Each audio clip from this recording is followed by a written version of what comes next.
नमस्कार, हस्तक्षेप में आपका स्वागत है। लोकसभा चुनाव की तैयारियां शुरू हो चुकी हैं। लोकसभा चुनाव की तैयारियों के तहत भारतीय जनता पार्टी की जो तैयारियां हैं और जिस तरीके से प्रधानमंत्री नरेंद्र मोदी का प्रोपेगेंडा चल रहा है, उस प्रोपेगेंडा मॉडल की समीक्षा कर रहे हैं प्रोफेसर जगदीश्वर चतुर्वेदी।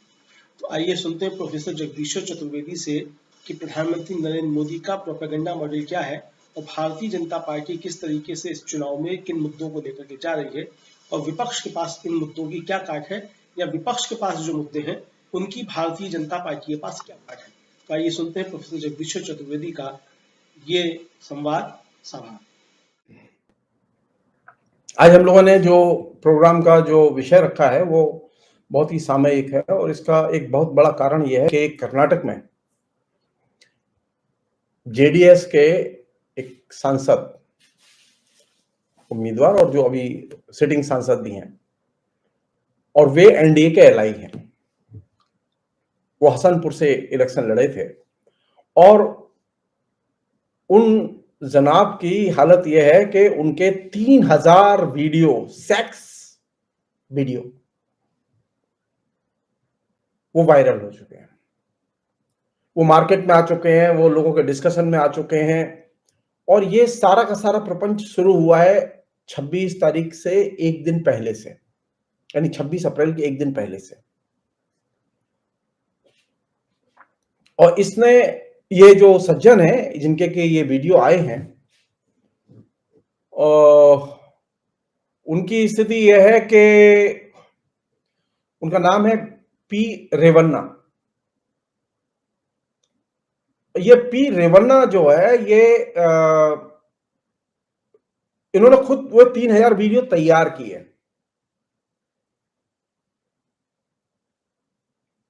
और ये जो 3000 वीडियो हैं ये कोई सीक्रेट नहीं है। उन्होंने खुद स्त्रियों का शारीरिक शोषण करते हुए जबरिया उनके वीडियो तैयार किए और ये वीडियो गुप्त नहीं है। नरेंद्र मोदी को इलेक्शन के पहले से ही मालूम है कि वह व्यक्ति लगातार असंख्य औरतों के साथ में बलात्कार में शामिल रहा है, जिसका नाम है सांसद पी रेवन्ना। और ये पी रेवन्ना जो है ये इतना भयानक सांसद है, 32-33 साल की उम्र है इसकी। किसने छोटी बच्चियों से लेके, नाबालिग लड़कियों से लेके 67-68 साल की बुजुर्ग महिला तक को अपने रेप की हरकतों से छोड़ा नहीं। और ये सारे के सारे वीडियो पेन ड्राइव के जरिए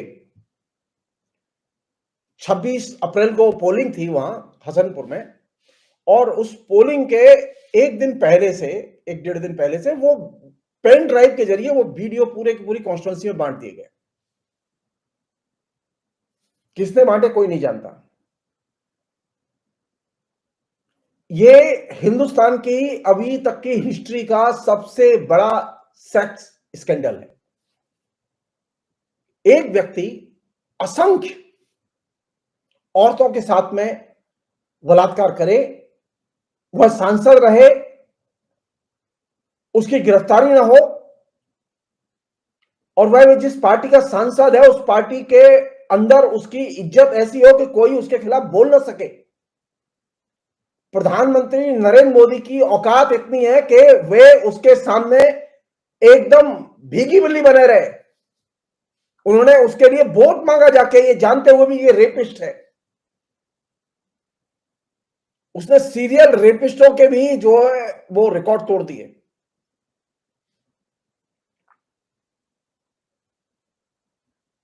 नरेंद्र मोदी कम से कम इतना तो कर ही सकते थे ना कि उसके जो उसने जो रेप किए हैं, उसकी जो बर्बरता रही है स्त्रियों के प्रति, उसकी निंदा करते। उन्होंने कभी निंदा नहीं की।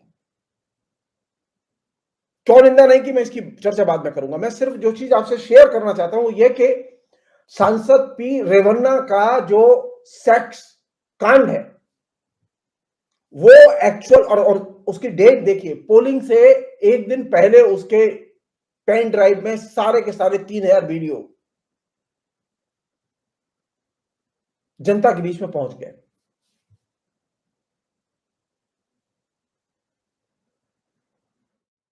इसकी टाइमिंग देखिए और समझने की कोशिश कीजिए कि पिछले 10 साल में नरेंद्र मोदी ने जो चीज आपको गिफ्ट में दी वह था हिंदुस्तान में बलात्कार रिवॉल्यूशन। और इस बलात्कार रिवॉल्यूशन के जरिए नरेंद्र मोदी ने हिंदुस्तान की औरतों को जो शिक्षा दी उसकी चर्चा में बाद में करूंगा। मैं जो असल चीज है जिसे समझने की जरूरत है वो ये कि नरेंद्र मोदी ने पिछले 10 साल का रिकॉर्ड है नरेंद्र मोदी का। आप इंटरनेट पर जाइए और खाली गूगल में सर्च में यह टाइप कीजिए कि भाजपा के बलात्कारी नेताओं के नाम। आप लिस्ट देख के दंग रह जाएंगे। हर राज्य में बलात्कारी नेता हैं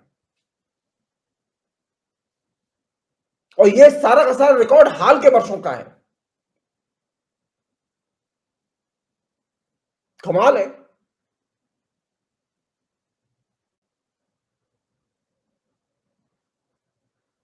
सांसद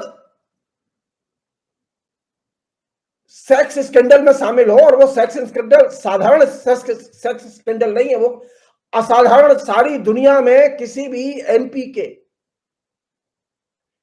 मेरे ख्याल में, मेरी जहां तक जानकारी है, कभी भी इतने सेक्स वीडियो सामने नहीं आए जो पहली बार आए हैं। तो अब हम किस में? बलात्कार में विश्व गुरु। धन्यवाद दीजिए नरेंद्र मोदी को कि उन्होंने आपको पोलिंग के दूसरे चरण में बलात्कार में विश्व गुरु बनाने में मदद की और आपको एक खिताब मिला। सारा देश एक ही सवाल कर रहा है और सोच रहा है कि हसनपुर जो कर्नाटक की कॉन्स्टिट्यूंसी है, पार्लियामेंट्री कॉन्स्टिट्यूंसी है, और वे जो महान देवगौड़ा जो नरेंद्र मोदी के लिए जो है वो गलवैया डाले घूम रहे थे और भाषण दे रहे थे और कह रहे थे कि नरेंद्र मोदी के हाथ में ही विकास की बागडोर है, ये लड़का पी रेवन्ना उन्हीं के परिवार का लड़का है।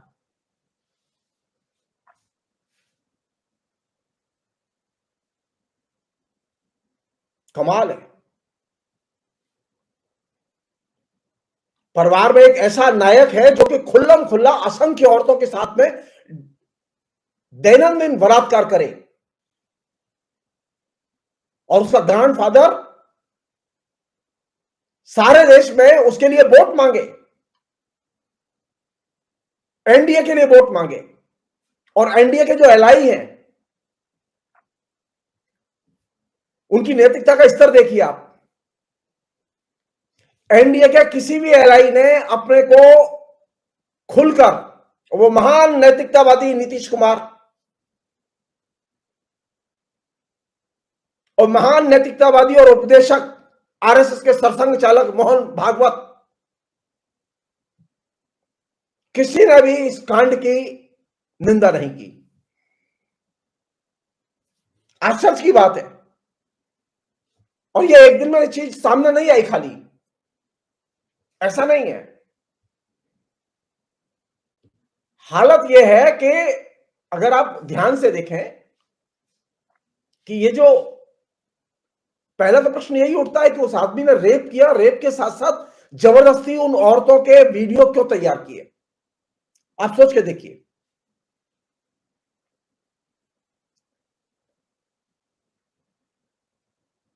ऐसी कौन सी चीज है जो नरेंद्र मोदी की पार्टी में जाता है या नरेंद्र मोदी के अलायंस में होता है, जो नरेंद्र मोदी की छत्रछाया में पॉलिटिक्स कर रहा होता है या कल्ट गुरु बना घूम रहा होता है?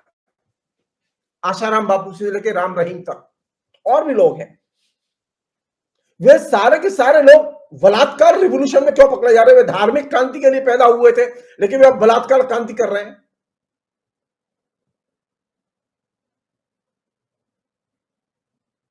अगर नरेंद्र मोदी की राजनीति का, प्रतिक्रियावादी राजनीति का या हिंदुत्व की राजनीति का अगर लक्ष्य बलात्कार क्रांति है तो निश्चित तौर पर चिंता की चीज है और बहुत गंभीर चिंता की चीज है। क्योंकि बीजेपी ने खुलकर आप याद कीजिए हाथरस को, आप याद कीजिए कठुआ को, आप याद कीजिए उन्नाव की घटना को। सैकड़ों घटनाएं हैं जहां पर कि बीजेपी के कार्यकर्ता रेप की घटनाओं में शामिल रहे हैं।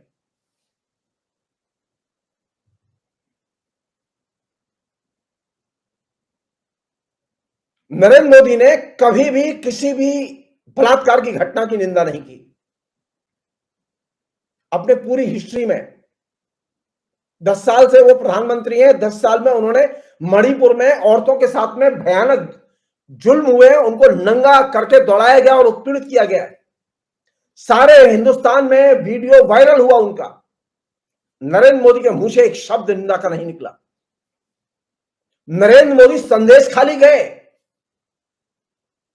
क्योंकि ममता को नीचा दिखाना था और संदेश खाली के बहाने वहां सांप्रदायिक पोलराइजेशन करना था।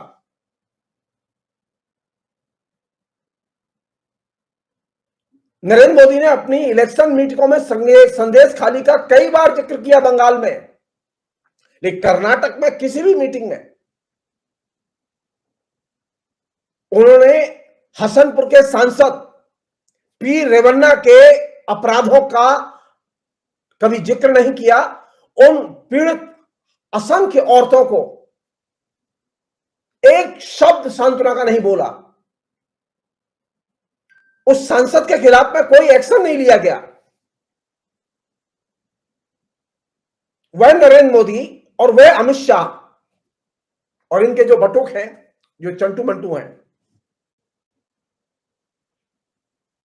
ये सारे के सारे चंटू मंटू और ये दोनों नेता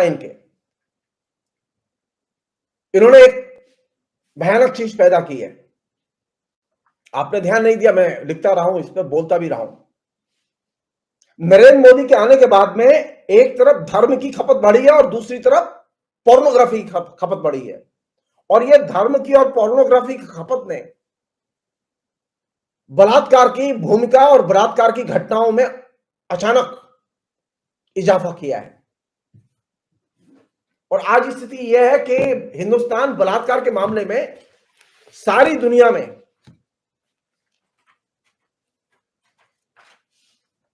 बड़ी ऊपर चला आया है। क्यों? क्योंकि राम जी की कृपा है हमारे ऊपर। बलात्कार के मामले में भारत की स्थिति सबसे खराब है आजकल। हर 30 मिनट में एक बलात्कार होता है हिंदुस्तान में।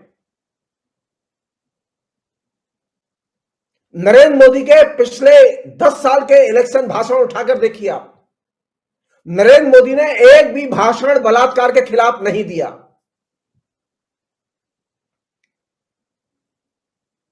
क्यों? नरेंद्र मोदी के पार्टी के लोगों ने बलात्कारियों का स्वागत किया, उनका सम्मान किया। जिन्होंने गैंग रेप किया, मासेकर किया, कौन नहीं जानता गुजरात की उस मुस्लिम लड़की को, जिसके साथ में सामूहिक बलात्कार करने वालों को नरेंद्र मोदी ने अपनी सत्ता का दुरुपयोग करके, केंद्र सरकार के अधिकारों का दुरुपयोग करके उन्हें जेल से आजन्म कैद में से रिहा करके वापस बाहर कर दिया। बाद में सुप्रीम कोर्ट को ऑर्डर देकर उनको भीतर ले जाना पड़ा। कौन नहीं जानता? तो नरेंद्र मोदी का अगर इस दौर में 10 साल में सबसे बड़ा कंट्रीब्यूशन अगर मुझसे पूछें तो वो है रेप रिवॉल्यूशन, बलात्कार क्रांति। और इस बलात्कार क्रांति में छोटे बड़े सभी नेता, सांसद और विधायकों में तकरीबन 20 से अधिक लोग ऐसे हैं जिनके ऊपर बलात्कार के केस चल रहे हैं और ये बीजेपी में है।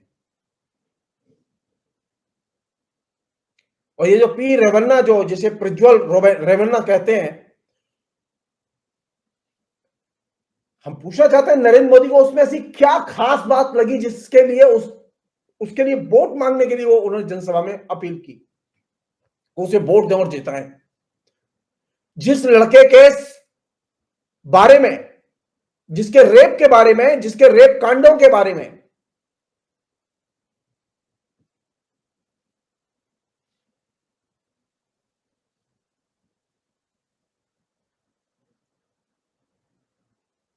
ऐसा नहीं कि नरेंद्र मोदी नहीं जानते, नरेंद्र मोदी अच्छी तरह से जानते हैं, क्योंकि और नरेंद्र मोदी की सबसे अच्छी बात क्या है, जिसे कि नरेंद्र मोदी पसंद करते, मेरे लिए ऐसे मोदी थर्ड ग्रेड चीज है। वो नरेंद्र मोदी को सबसे अच्छी चीज कौन सी लगती है? अपने किसी भी नेता का क्रिमिनल रिकॉर्ड। जिस नेता का जितना अच्छा क्रिमिनल रिकॉर्ड है, नरेंद्र मोदी की आंखों में वो एकदम ध्रुव तारे की तरह चमकता है। यह जानकारी के लिए बता रहा हूं कि इस पूरे केस में सांसद रेवन्ना के मसले पर अदालत की भी बहुत घटिया भूमिका रही है। आज क्या हुआ, आगे क्या होगा, मैं नहीं जानता, लेकिन अब तक की जो स्थिति रही है वो बहुत ही खराब रही है। बंगलौर के सेशन कोर्ट में 1 जून को 2023 को एक पिटीशन दायर की गई। किसके जरिए? उसी सांसद रेवन्ना के जरिए, कि मेरे जो वीडियो हैं उन वीडियोज को मीडिया के अंदर ब्रॉडकास्ट करने से रोका जाए, अखबारों में छपने से रोका जाए, और कुछ लोगों को उन्हें बांटने से रोका जाए। ऐसे 86 लोगों की, जिसमें संगठन और व्यक्ति शामिल हैं, जिसमें 3 व्यक्ति हैं और 83 संगठन है मीडिया के, इन सभी संगठनों की उसने लिस्ट दी थी कि इनको गैग ऑर्डर जारी किया जाए कि वो मेरे खिलाफ में जो सेक्स वीडियो है, जो कि मेरे ड्राइवर ने दिए हैं उनको, वो गैग ऑर्डर जारी किया जाए कि वे वीडियो प्रसारित न करें। आश्चर्य की बात है और शर्म की बात है, अदालत ने बिना किसी जांच के, तहकीकात के 2 जून को, 1 जून को पिटीशन दायर हुई, 2 जून को गैग ऑर्डर जारी कर दिया, यानी पाबंदी आदेश जारी कर दिया,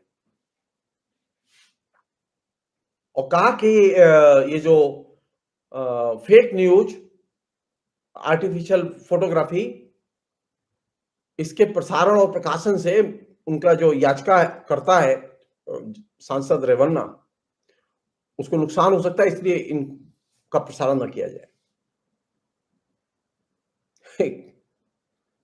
है ना हमारे यहां रामराज्य और रामराज्य का न्याय।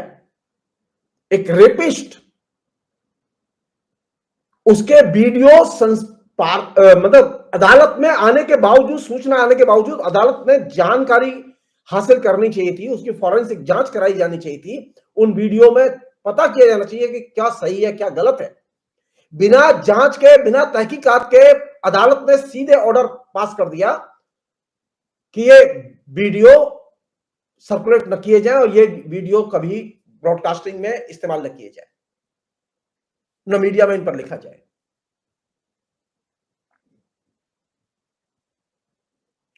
ये वीडियो किसके जरिए आए? ये वीडियो आए रेवन्ना के ड्राइवर के जरिए।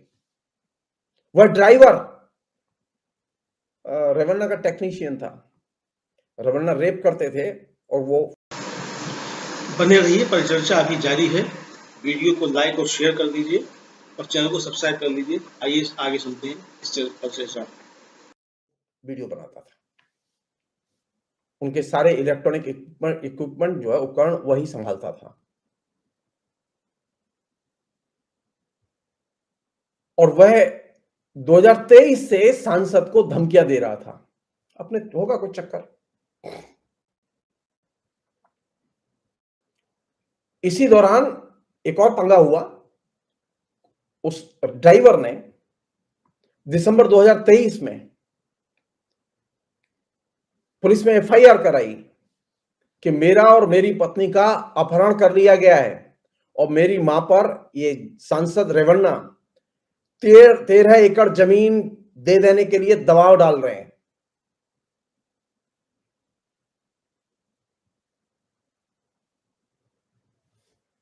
अब देखिए दूसरा पहलू इसका।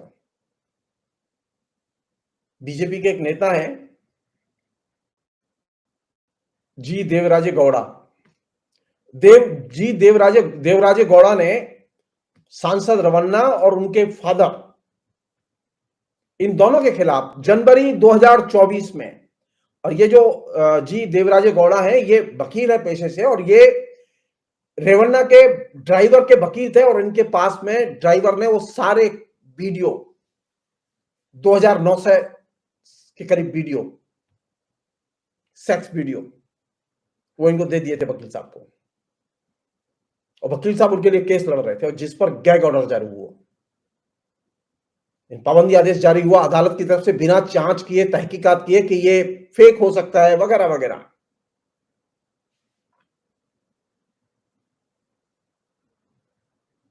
तो ये जो जी देवराजे गौड़ा है, ये वहां के हसनपुर के बहुत ही प्रोमिनेंट बीजेपी लीडर हैं।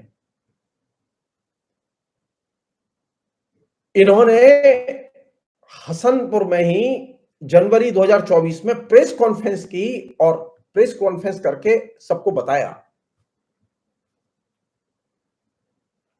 और रेवन्ना और उसके फादर को बेनकाब किया कि वो कैसे इस तरह के बलात्कार कांड में पूरी तरह से लिप्त हैं। वे चाहते थे कि कुछ पीड़ित महिलाओं को जनता के सामने पेश किया जाए, मीडिया के सामने पेश किया जाए, लेकिन बाद में उनका विचार बदल गया और वे सोचने लगे कि हसनपुर छोटा सा शहर है, यहां पीड़िताओं के नाम उजागर करने से उन औरतों के सामने मुश्किलें खड़ी हो सकती हैं, उनके सम्मान को क्षति पहुंच सकती है, लोग तरह तरह की फप्तियां कसेंगे, आवाज कसेंगे, उन्हें बाहर निकलने में असुविधा होगी, और उनके घरों में तबाही भी मच सकती है। तो उन्होंने उन महिलाओं को प्रेस के सामने पेश नहीं किया, लेकिन उन्होंने एक काम किया कि उन्होंने बीजेपी के कर्नाटक के अध्यक्ष और बीजेपी की पूरी सेंट्रल लीडरशिप को इस पूरे के पूरे वीडियो कांड की और उससे जुड़े हुए सारे डॉक्यूमेंट्स की जानकारी भेज दी, और उन्होंने साफ कहा कि इस व्यक्ति को, अगर आपका जेडीएस के साथ अलायंस होता है बीजेपी का, तो इस व्यक्ति को टिकट नहीं दिया जाना चाहिए, इसका विरोध करना और इसके साथ फिर समझौता मत करना। लेकिन राम जी की कृपा से बलात्कारी को टिकट मिली। राम जी स्वयं चलकर हसनपुर के पास जनसभा करने गए और उसके लिए वोट मांगा।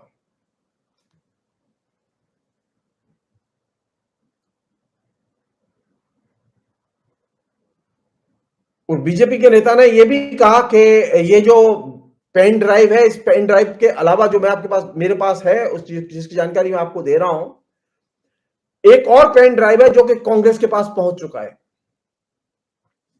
इसलिए अगर आप इसका विरोध नहीं करेंगे तो कांग्रेस इसका इस्तेमाल कर सकती है आपके खिलाफ में। और अगर ये पेन ड्राइव डिस्क्लोज हो गया और पता चल गया लोगों को और बटा, तो फिर ये रेवन्ना के परिवार को छोड़ के पूरा का पूरा जेडीएस, जनता दल सेकुलर, वो पूरा का पूरा बीजेपी में विलीन हो जाएगा। इसमें अब दो पहलू हैं सामने। एक तो ये कि बीजेपी के सामने इतनी महत्वपूर्ण सेक्स स्कैंडल सामने आई, सेंट्रल लीडरशिप ने कोई इसके बारे में कदम नहीं उठाया। नरेंद्र मोदी, अमित शाह ने कोई कदम नहीं उठाया। क्यों? क्या वजह थी?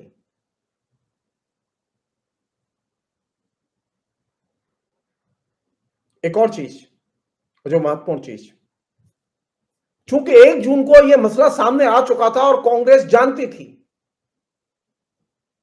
लेकिन कांग्रेस के पास कोई डॉक्यूमेंट नहीं था, कांग्रेस के पास में कोई किसी भी तरह की सामग्री नहीं थी।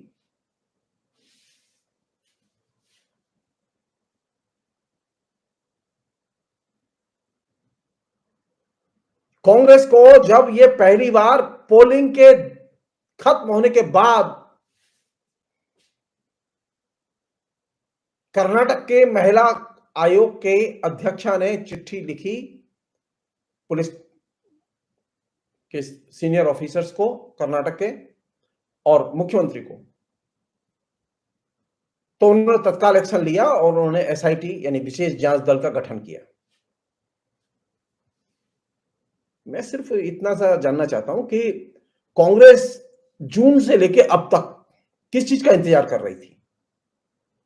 महिला संगठन जो हिंदुस्तान में है वे किस चीज का इंतजार कर रहे थे? पेन ड्राइव का। पेन ड्राइव हाथ आएगा तभी बात बनेगी। अभी भी महिला संगठन सड़कों पर नहीं निकले हैं। सारे देश में वो तूफान नहीं आया अभी भी। 3000 सेक्स वीडियो सामने आने के बावजूद वह व्यक्ति पोलिंग खत्म होने के बाद में यूरोप में अपनी यात्रा के लिए निकल गया। उसके ठेंगे पे उसे जाने दिया गया।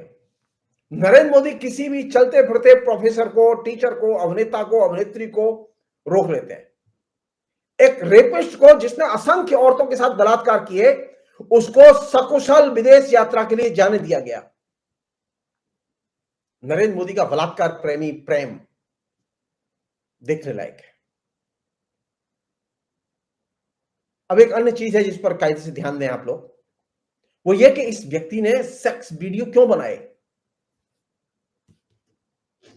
ये मेरा अनुमान है, मेरी धारणा है कि सेक्स वीडियो उसने इसलिए बनाया कि जिन औरतों के साथ में उसने ये दुराचरण किया है उन औरतों को वो गुलाम बना के रख सके।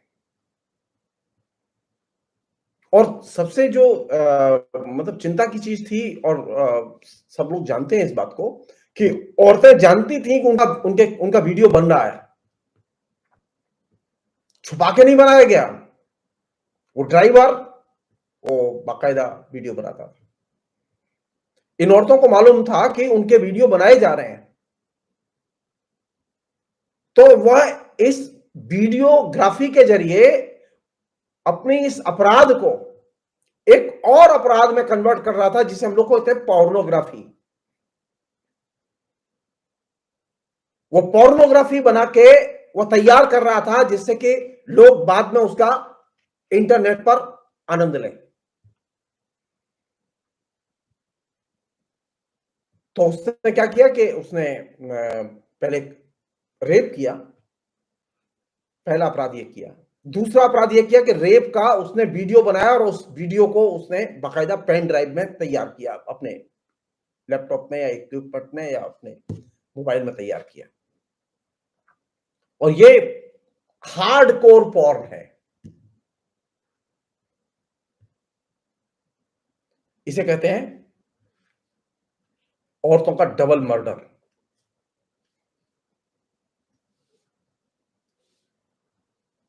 अभी औरतें गुलाम की जिंदगी जीने के लिए बने रहिए, परिचर्चा अभी जारी है।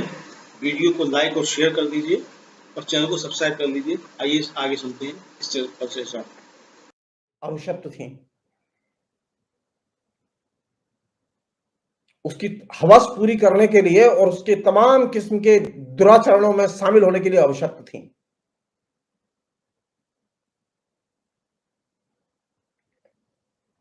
ये संभावना है कि अगर उन औरतों के नाम सामने आते हैं तो उन औरतों के ऊपर अकथनीय जुल्म होंगे, क्योंकि उस व्यक्ति का परिवार बहुत पावरफुल पॉलिटिकल परिवार है। उसके ऊपर हिंदुस्तान के सबसे ताकतवर आदमी नरेंद्र मोदी का हाथ है। सेकंड चीज जो उसने कम्युनिकेट की वीडियो बना के, कि इन औरतों के प्रति उसके मन में गहरी नफरत है। तो वो वीडियो बना के औरतों के खिलाफ में गहरी नफरत का प्रचार करना चाहता था। आप ये जो हेट कैंपेन का जो ग्रांड मॉडल है, उस ग्रांड मॉडल में इस चीज को आप, इस पर्सपेक्टिव को आप रखकर देखिए तो आपको चीजें साफ नजर आएंगी। कायदे से सांसद रेवन्ना को यूएपीए में तत्काल बंद किया जाना चाहिए।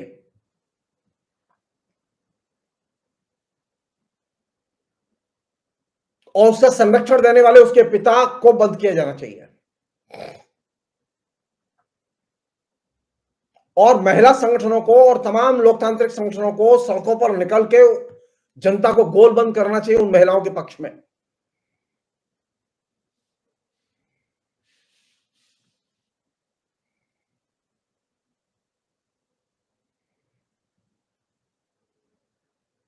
औरतों के साथ जोर जबरदस्ती, उनके वीडियो बनाना, उन्हें पब्लिक करना, उनको ब्लैकमेल करना, ये क्या है? ये इसे कहते हैं क्लाइमैक्स ऑफ मेल शॉविनिज्म, पुंषवाद का चरमोत्कर्ष और पुंषवादी अनुभूति का चरमोत्कर्ष।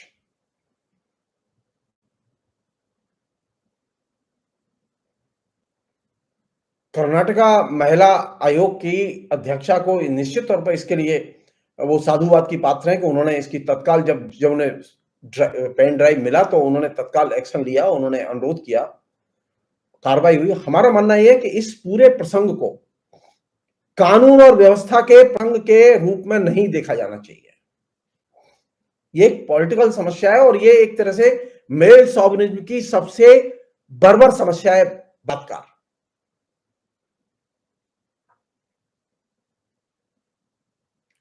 एक अन्य चीज है जिस पर के कायदे से हम ध्यान दें कि ये जो औरतें हैं जिनको के टारगेट किया गया, इसमें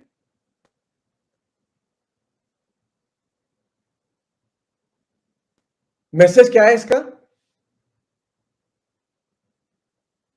एक ही मैसेज है औरतों के लिए, समर्पण करो, आज्ञाकारी बनो, अपमानजनक जिंदगी जियो और मर्द की गुलामी में रहो।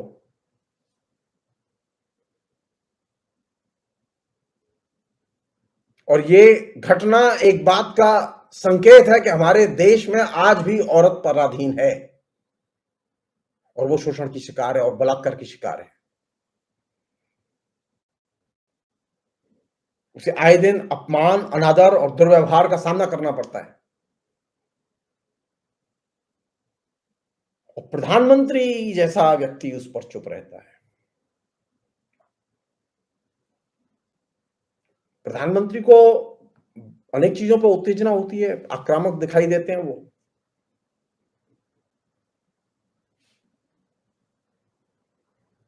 लेकिन उन्हें रेप की घटनाएं दिखाई नहीं देती। उन्हें राम जी का मंदिर का विध्वंस मालूम है, 500 साल पुराना,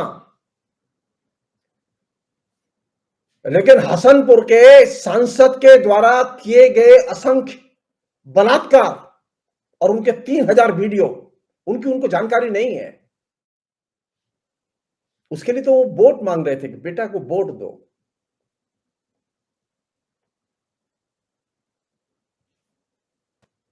और ये जो बलात्कार रेवोल्यूशन है, इस बलात्कार रेवोल्यूशन का सबसे जो कमजोर पक्ष है और जिसका कि हिंदुस्तान की जनता पर बहुत गहरा असर होगा, जिस पर कायदे से सोचा जाना चाहिए, वो ये कि फासिज्म किस तरह से जनता के ऊपर शासन करना चाहता है।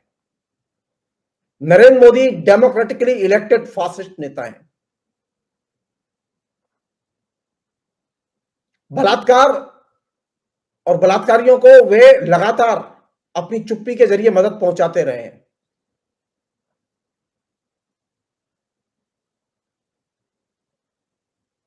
और जब वो चुप्पी पहुंचाते, बलात्कार होता है, बलात्कार की घटना अखबार में छपती है, मीडिया में आती है, लेकिन इसके बावजूद नरेंद्र मोदी के मुंह पर एक शब्द नहीं आता।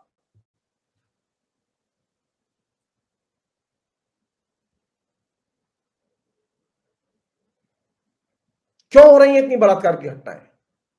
और नरेंद्र मोदी के शासन में सबसे ज्यादा बलात्कार की घटनाएं वे लोग क्यों कर रहे हैं जो लोग बीजेपी के साथ जुड़े हुए हैं या एनडीए के साथ हैं? वे इसलिए कर रहे हैं कि औरतों के ऊपर इतने जुल्म किए जाएं। ये फासिज्म का मॉडल है कि उनको ठेल के घर के अंदर कर दिया जाए या फिर उन्हें आज्ञाकारी और समर्पणकारी बनाया जाए, गुलाम की तरह रहने के लिए मजबूर किया जाए।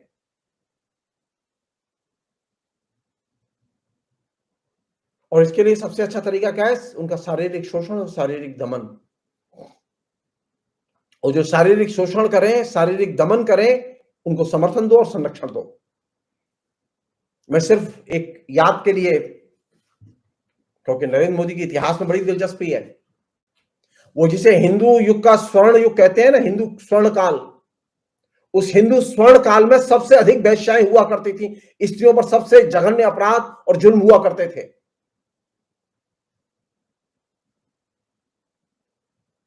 नरेंद्र मोदी उसी स्वर्ण काल में ले जा रहे हैं हिंदुस्तान की औरतों को। आज स्थिति क्या है? आज स्थिति यह है कि अधिकांश औरतें ये नहीं जानती उनके अधिकार क्या हैं।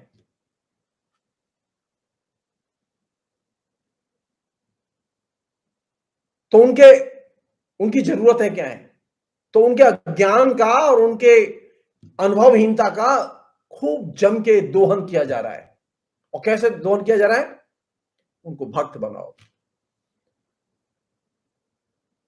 और सबसे बढ़िया क्या है? भजन करो, कीर्तन करो, कहानी सुनो, कथा सुनो, टीवी देखो, मोदी की स्पीच देखो, कल्ट गुरुओं के पास जाओ, उनकी बातें सुनो, उनकी बातें मानो।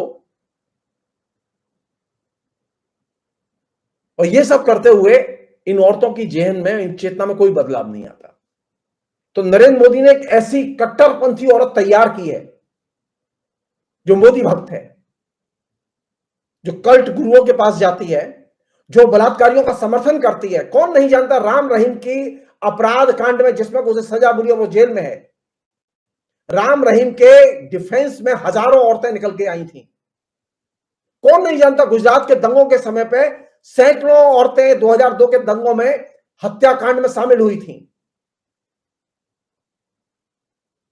क्राइम और क्रिमिनल की प्रशंसा करो, यह है नरेंद्र मोदी के का औरतों के लिए दिया गया एक गिफ्ट।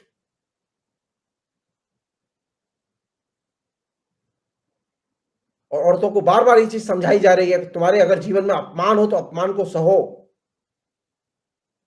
खाओ पियो और सहन करो, ताकतवर की प्रशंसा करो। और जितने भी सामंती और अर्ध सामंती मूल्य हैं उनको मानो, उनकी पूजा करो। जो सामंती अर्ध सामंती रिचुअल्स हैं, संस्कार हैं, उनको मानो और उनकी पूजा करो। और नरेंद्र मोदी स्वयं सामंती और अर्ध सामंती जीवन मूल्यों की और संस्कारों की और धार्मिक उत्सवों की पूजा करते हैं और मान्यता करते हैं। और ये सब काम में व्यस्त रख के वे औरतों को सिर्फ एक चीज समझाना चाहते हैं और बताना चाहते हैं। आपने कभी देखा है नरेंद्र मोदी के मुंह से कभी सुना है कि औरतों की मांगे क्या है? नरेंद्र मोदी कभी नहीं बताते कि औरतों की मांगे क्या है। नरेंद्र मोदी की जो भक्त औरतें हैं वो भी नहीं जानती है औरतों की मांगे क्या है। उनको तो सिर्फ एक चीज समझाई गई है कि उनकी जो जरूरतें हैं वो धार्मिक जरूरतें हैं। उनकी जरूरत है मंदिर, और मंदिर हम बनवा रहे हैं, मंदिर में चलो, कीर्तन करो, भजन करो, आराम से बैठो, खाना खाओ, बच्चे पैदा करो, और भगवान अगर चाहेगा, भाग्य तुम्हारा ठीक होगा, पूर्व जन्म में कोई अच्छे संस्कार किए होंगे तो बदहाली से मुक्ति मिल जाएगी। अपने अधिकारों के बारे में, संविधान में जो आपके अधिकार दिए गए उनके बारे में, अपने कर्तव्यों के बारे में, अपनी लोकतंत्र में आधुनिक भूमिका के बारे में कोई सवाल मत करो, न जानने की कोशिश करो। और इसने हिंदू और गैर हिंदू दोनों ही तरह की औरतों का हिंदूकरण किया और रेजिमेंटेशन किया है, मिलिटेंट बनाया उन्हें। एक तरफ औरतों का सबसे ज्यादा दमन और शोषण हो रहा है, दूसरी तरफ एक मिलिटेंट और रेजिमेंटेटेड औरतों की फोर्स तैयार की है। एक तरफ रोजगार से वंचित करके औरतों को घर में खदेड़ा जा रहा है, और दूसरी तरफ रेजिमेंटेड मिलिटेंट धार्मिक हिंदू औरत के जरिए जय हो मोदी का जय जयकार करके एक माहौल बनाया जा रहा है कि औरतें मोदी के साथ हैं। ये वे औरतें हैं जो जय हो मोदी करती हैं, जो औरतों के अधिकारों से और औरतों की मांगों से अनभिज्ञ हैं। ये घेटों में रहने वाली औरतें हैं। इनके दिमाग में एक चीज बिठाई गई है, पवित्र रहो, पुण्य करो, अपने कष्ट छिपाओ, कल्ट गुरु की मानो, वे जो कहें उसका अनुकरण करो, और पाप अगर हुआ है तो उसे स्वीकार करो, और उदार विचारों से दूर रहो। और ये सारी चीजों ने मिलके ये जो औरत है, शिक्षित औरत है, अशिक्षित औरत है, इसको बड़े पैमाने पर घेर दिया है। और इसी को हम लोग फासिस्ट परवेश जो औरतों के इर्द गिर्द बनाया गया है, उस फासिस्ट स्त्री प्रवेश के रूप में हम देख सकते हैं। और ये अभियान बहुत ही सुचिंतित ढंग से और बहुत ही सुनियोजित ढंग से चलाया जा रहा है, और इस तरह चलाया जा रहा है कि औरतों को धर्म प्रेमी बनाओ, लोकतंत्र विरोधी बनाओ, औरतों को आज्ञाकारी बनाओ और स्वतंत्रता का विरोध करना सिखाओ। और औरतों से कहो तुम्हारे अंदर मैं नहीं होता, तुम्हारे अंदर सिर्फ मर्द होता है, और सिर्फ एक मर्द होता है जिसे कहते हैं नरेंद्र मोदी। उसकी पूजा करो। इसे कहते हैं फासिस्ट घेटो। और ये जो फासिस्ट घेटो है, इस फासिस्ट घेटो से औरत को निकालना स्त्री आंदोलन की, स्त्री संगठनों की, जनतांत्रिक आंदोलन की, जनतांत्रिक संगठनों की सबसे बड़ी चुनौती है। अन्यथा तो बलात्कार रिवॉल्यूशन जारी है, आप इसे रोक नहीं सकते। ये प्रतिक्रांति से भी ज्यादा खतरनाक है। बलात्कार रिवॉल्यूशन को कम करके न देखें हम लोग। अभी चुनाव है आपके सामने, अगर आपने तय नहीं किया तो आप तय मान लीजिए, हर जगह वैशाली की नगर वधु बैठी होंगी, पूरे पूरे शहर वैशाली की नगर वधुओं से भरे होंगे। तो हिंदू स्वर्ण युग वैशाली की नगर वधुओं का युग था, और वह हमारे लिए सबसे अपमानजनक चीज होगी। आशा है ये कार्यक्रम आपको पसंद आया होगा। इस वीडियो को ज्यादा से ज्यादा शेयर करें, लाइक करें और कमेंट करके बताएं आपकी राय क्या है। और अगर आपने हमारा यूट्यूब चैनल अभी तक सब्सक्राइब नहीं किया है तो तुरंत इसको सब्सक्राइब कर लीजिए और बेल आइकन भी दबा दीजिएगा, ताकि अगली जब वीडियो अपलोड हो तो आपके पास इसका नोटिफिकेशन पहुंच सके। और अगर आपने हमारा फेसबुक पेज फॉलो नहीं किया है, फेसबुक पेज को भी फॉलो करें। धन्यवाद।